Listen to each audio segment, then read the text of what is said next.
प्रश्न संख्या 8।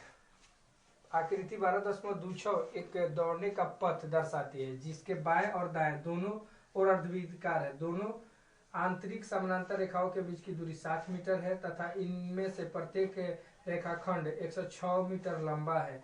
यदि यह पथ 10 मीटर चौड़ा हो तो ज्ञात कीजिए कि पथ के आंतरिक किनारों को अनुदिश एक पूरा चक्कर लगाने में चली गई दूरी और पथ का क्षेत्रफल।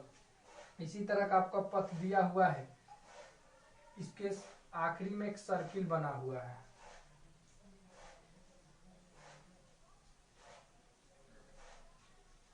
इसका आपको एक क्षेत्रफल भी निकालना है।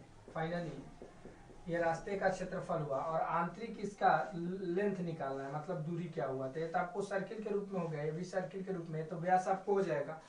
अब इसमें कह रहा है कि दोनों रेखाखंडों के बीच की दूरी, दो समानांतर रेखाखंडों के बीच की दूरी 60 मीटर है। आपको 60 मीटर हो गया, ये भी कितना मीटर हो गया, 60 मीटर हो गया। उसी तरह से कह रहा है कि इसमें से प्रत्येक रेखाखंड की लंबाई 106 मीटर है। ये आपको हो जाएगा 106 मीटर और ये भी हो जाएगा आपको 106 मीटर। अब इसमें कह रहा है कि रास्ता की लंबाई जो है वो 10 है। ये यहाँ से लेके यहाँ तक कितना है, 10 मीटर है। तो हम आसानी से इसको देखेंगे, लिखेंगे किसमें न, आपको प्रश्न संख्या 8 दिया है। क्या लिखेंगे, दिया है। किस चीज की बात कर रहा है, तो हम लोग लिख सकते हैं इसमें आपको इसकी बात करें हम तो आपको लिख सकते हैं आयत में आप देखेंगे लंबाई कितनी हो जाएगी, L बराबर हो जाएगा 106 मीटर और चौड़ाई कितना हो जाएगा आपको 60 मीटर। यही 60 मीटर इसका आंतरिक व्यास भी हो जाएगा। अब अर्धवृत्त में लिखेंगे, अर्धवृत्त में, तो अर्धवृत्त में अगर स्मॉल डी की बात करें तो कितना हो जाएगा 60 एम और आर का मान आधा कर देंगे तो 30 एम हो जाएगा। और बड़ा आर का मान निकालते हैं तो 10 मीटर रोड चौड़ा है तो 30 प्लस 10 कर देंगे तो कितना हो जाएगा 40 मीटर। अब रही बात कि इसके अगर हम पथ के आंतरिक किनारों के अनुदिश एक चक्कर लगाने में तय की गई दूरी निकाल दें। पथ के अनुदिश एक चक्कर लगाने में तय की गई दूरी की अगर हम बात कर ले तो ये 106 प्लस 106 ये तो करना ही पड़ेगा। और ये आपको अर्धवृत्त है तो अर्धवृत्त का पाई आर, एक अर्धवृत्त का हो जाएगा, दो अर्धवृत्त है तो क्या हो जाएगा फिर एक पाई आर। तो 106 212 हो जाएगा और ये 2 पाई आर हो जाएगा। तो 212 प्लस 2 गुणे 22 का स्थान पाई के स्थान पर 22/7 और आर की बात करें तो आर का मान यहाँ पे कितना हो जाएगा 30। अब इसको हम लोग आगे कैलकुलेट करेंगे तो आसानी से आगे हम लोग कैलकुलेट कर रहे हैं, देखते हैं कितना आता है। 212 प्लस 22 दूना 44 और गुणे 30 बटा कितना हो जाएगा 7। इसके नीचे कुछ नहीं मतलब है, कैल्शियम कितना होगा 7, 7 दूना के 14, 7 एकम 7 1 कितना हो जाएगा 8 और 7 दूना के 14। इसको गुणा कर देंगे, 0 4 3 12, 4 3 12 कितना हो जाएगा 13। यहाँ 4 हो जाएगा, 8 और 2 कितना हो जाएगा आपको 10 और 4 और 3 7 और 7 1 कितना हो जाएगा 8, 1 के कितना हो जाएगा 2, 2804/7 सेंटीमीटर। ये आपको पथ के अनुदिश इसका हो जाएगा। फाइनली आपका एक आंसर आ जाएगा। इस तरह से अगर आपके रास्ते का क्षेत्रफल हमें ज्ञात करना है तो रास्ते को क्षेत्रफल को भी हम लोग आसानी से कैलकुलेट कर सकते हैं, कोई बड़ा चीज नहीं है। चलिए रास्ते का अगर हम क्षेत्रफल की बात करें तब ध्यान देंगे थोड़ा सा तो ये आसानी से कैलकुलेट हो जाएगा रास्ते का क्षेत्रफल। चलिए रास्ते का क्षेत्रफल हम निकालते हैं। रास्ते का क्षेत्रफल, तो रास्ते के क्षेत्रफल निकालने के लिए पहले हम ये वर्ग का क्षेत्रफल, आयत का क्षेत्रफल, आयत का आंतरिक क्षेत्रफल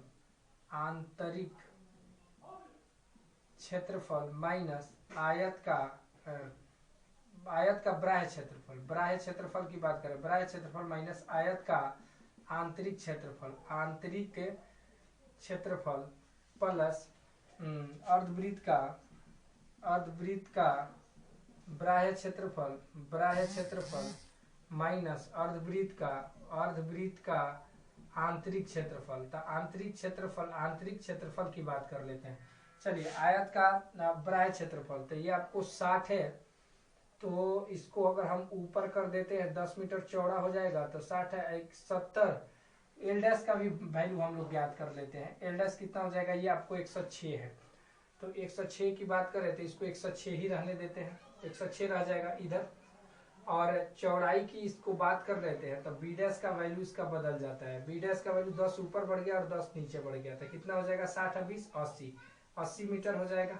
तो चलिए इसका क्या हो जाएगा आपको L dash B dash minus L B, और इसका वैल्यू क्या हो जाएगा पाई आर स्क्वायर बटा 2 minus pi small R square बटा कितना हो जाएगा 2। चलिए ये 106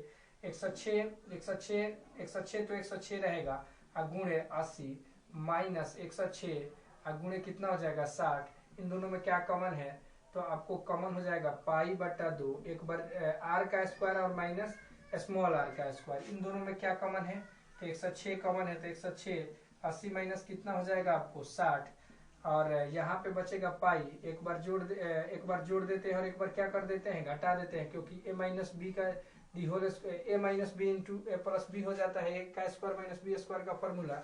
इसको 106 गुणे कितना लिख सकते हैं 20 प्लस पाई के स्थान पर क्या लिख सकते हैं 22 बटा 7 आर का स्क्वायर मतलब क्या रखेंगे हम लोग छोटा बड़ा आर, मतलब बड़ा आर का हमने वैल्यू निकाला था तो आपको आया था 40 प्लस 30, एक बार क्या कर देंगे 40 माइनस 30। अब इसको कैलकुलेट करेंगे, ये 0 6 दूना के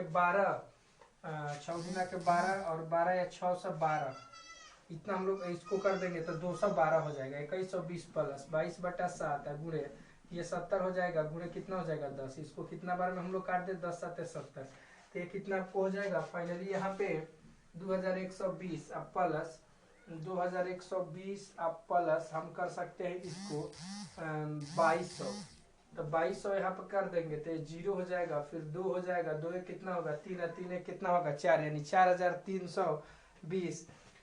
इसका जो रास्ते का क्षेत्रफल है वो 4320 मीटर स्क्वायर आपको आ जाएगा फाइनली। तो इस तरह से आप क्वेश्चन नंबर 8 को आसानी से सॉल्व कर सकते हो।